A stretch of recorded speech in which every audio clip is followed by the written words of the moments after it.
नमस्कार मंडळी, स्वागत आहे तुमचं आमच्या चॅनलमध्ये। आवाज महामुंबईचा, शोध बातमीचा, कौल मनाचा।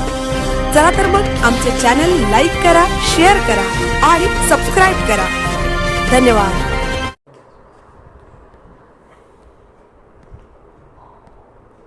माननीय श्री सर्बानंद सोनोवाल केंद्रीय बंदरे, जहाज वाहतूक आणि जलमार्ग मंत्री यांनी बंदर व सागरी क्षेत्रातील हितधारकांसोबत आढावा बैठक घेतली।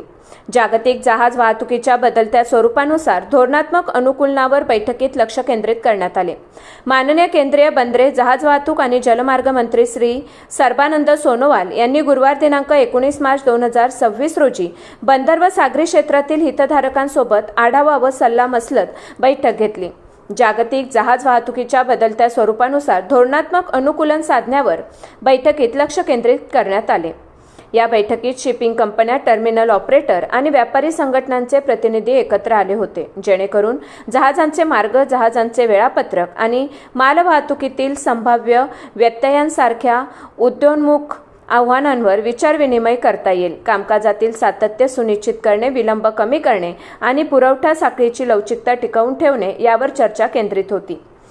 हितधारकांनी प्रत्यक्ष परिस्थितीची माहिती दिली आणि बदलत्या परिस्थितीचे व्यवस्थापन करण्यासाठी विशेषतः मध्य पूर्वेकडील ठिकाणाहून होणाऱ्या निर्यात आयात मालवाहतुकीच्या संदर्भात राबवण्यात येत असलेल्या उपाययोजनांवर प्रकाश टाकला।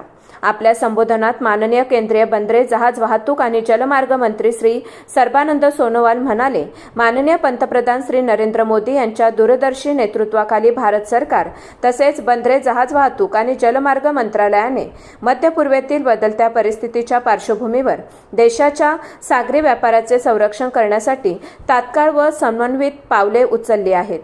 वळवण्यात आलेल्या जहाजांचे पश्चिम किनाऱ्यावर कार्यक्षम हाताळणी, आंतरराष्ट्रीय जहाज कर्मचाऱ्यांना दिलेली मानवीय मदत तसेच जवाहरलाल नेहरू बंदर प्राधिकरणासारख्या प्रमुख बंदरांवर राबवण्यात आलेल्या सक्रिय व्यापार सुलभीकरण उपाययोजनांद्वारे आपल्या बंदरांना उद्भवणाऱ्या आव्हानांना समर्थपणे तोंड देण्याची क्षमता व लवचिकता प्रदर्शित केली आहे। आवाज महामुंबईचा चॅनलसाठी मिलिंद खारपाटील, JNPA।